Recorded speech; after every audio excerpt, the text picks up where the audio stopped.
Hello and welcome to our 5 minutes with Ekaterina war vlog about Dnipro, the central Ukraine. This past week was very difficult and I cannot remember worse times since the beginning of the full-scale invasion itself when Russians started to bomb our cities very early in the morning on the 24th of February. And now we are approaching the third anniversary of it, and the situation is even more difficult, not in terms of the psychological shock, we are not shocked anymore, but in terms of the expectations about the outcome of the war. We will talk about it a little bit later, but before this I wanted to brief you in about the situation in Dnipro itself. Right now we have a real winter. It's the first time when we really have these low temperatures. It's about maybe minus 10 degrees below zero in Celsius, and it is a snow it started today, and now the city is covered with snow. It looks very beautiful, and I like snow a lot, but on the other hand it means that the temperatures dropped, and the drop in the temperature means that there is the extra weight on the energy infrastructure. The blackouts started again, and right now in the apartments we have the electricity the most of the times. The blackouts, they are rather patchy because they introduce it for households only if there is a drone attack, and the drone attacks are very regular, by the way.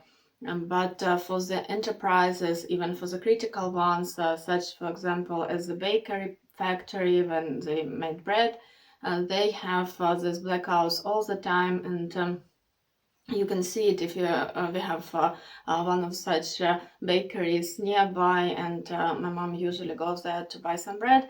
So when she went there, they told her that they don't have any electricity, so you cannot pay by card, you only need to use cash.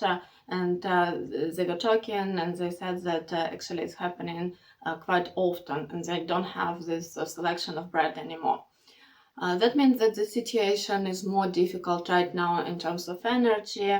It is the same situation as before, as I told you last time about the help from the United States. The United States, they cut the help from their side. USAID help is not coming to Ukraine, which means that a lot of money that were allocated or that they were hoping to be there in terms of energy infrastructure, it's not on the table anymore, and that means that we will have more blackouts, and obviously our life will be more difficult now.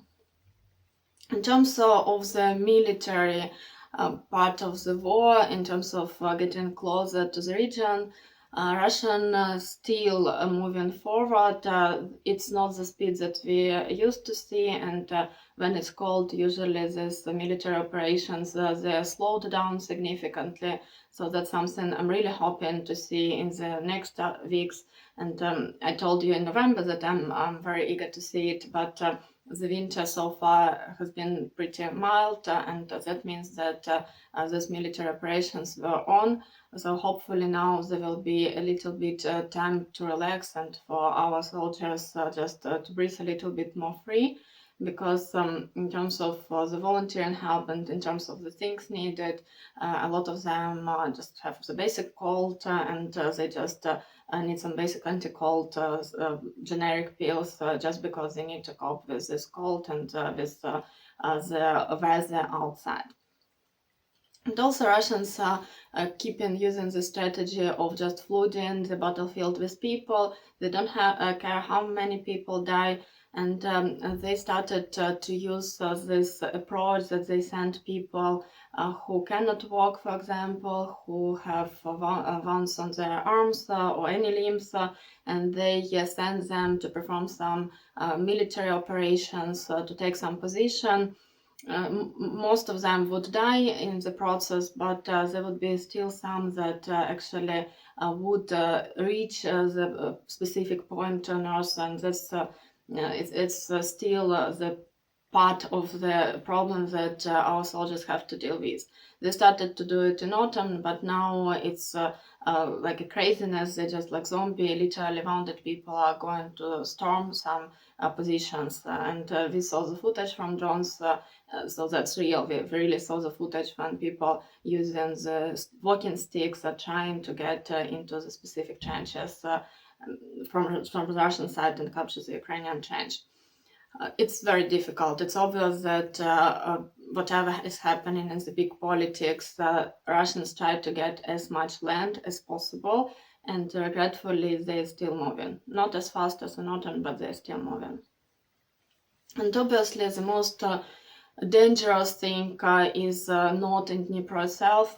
Yesterday, a Russian drone hit a Chernobyl nuclear power station shell. It is a shelter that was built with the help of Europe, and the whole idea there that it protects the inside station. Underneath there is a third block from leaking the radiation on outside.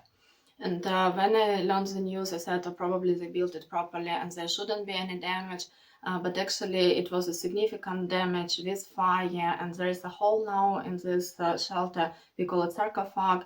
And in the sarcophag now, it's not only the literal hole where radiation can leak to outside, but also the thing is built in layers, and the inner layers they are also affected, and maybe there are small fires inside of it that is ruining the construction from the inside.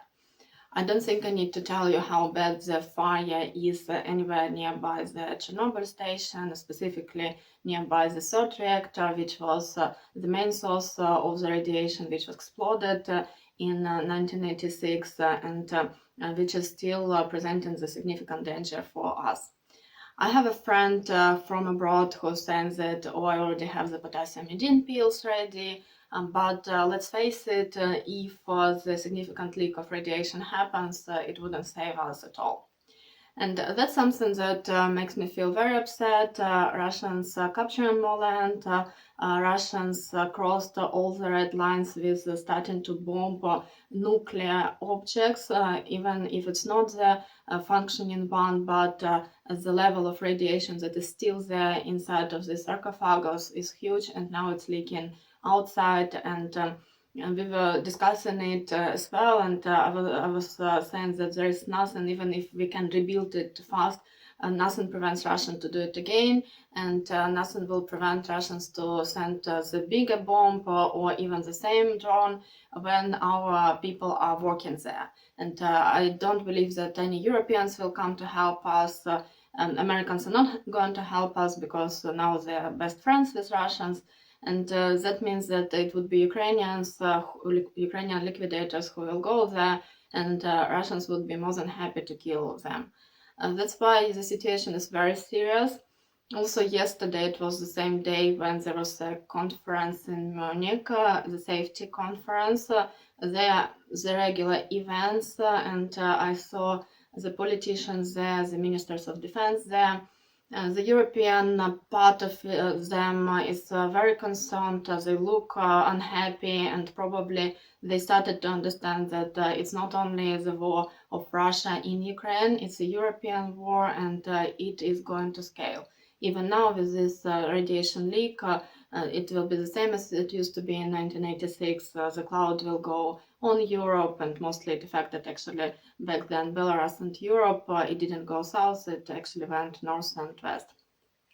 So that means that luckily the European politicians started to understand the problem, started to acknowledge the problem, but the thing is that nobody is ready, and now the United States of America are withdrawing their promises to help NATO countries, and they started the negotiations directly with Putin, which means that we are turning our faces to the dictatorship regime, and it is very clear that Europe will not be involved in the negotiations.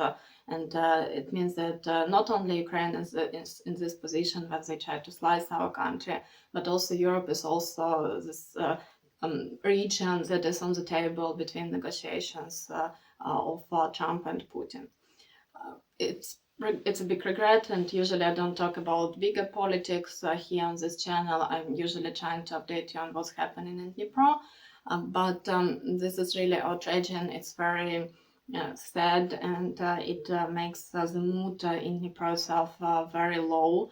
We see that without the support from the West, we will be losing, and my family, they already started to be anxious, and they say that they've just been sold to Putin, and Dnipro is actually the next big city after the front line. So knowing that Russians already having this opportunity to shoot Dnipro region with carb bombs, as I told you before, it means that if we stop fighting in terms of military help, in terms of throwing the small rockets on them, and in terms of using, for example, Patriots in order to defend our sky, it will mean that Russians will be able to capture the city.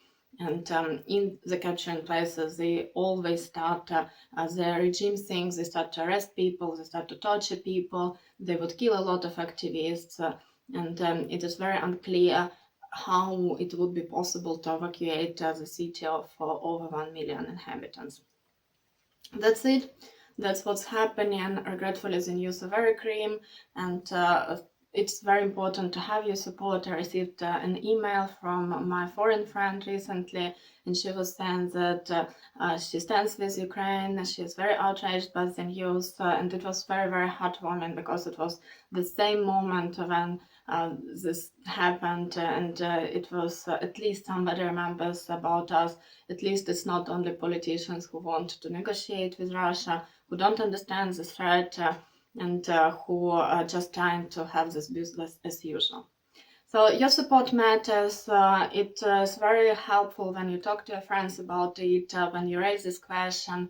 If you're in the position when you write a letter to a local government, to your deputy, to your representative in any kind of authorities, please do it, because we still live in democracies. Hopefully we will still be living in democracies next year, but now we need to mobilize, and we need to press our politicians into the action, and whatever happens, we need to stay strong, because now it's again, it's way wider than the Ukrainian problem. So thank you for your support, thank you for watching this, thank you for talking to your friends, and hopefully we will meet next time under way better circumstances. Goodbye for now.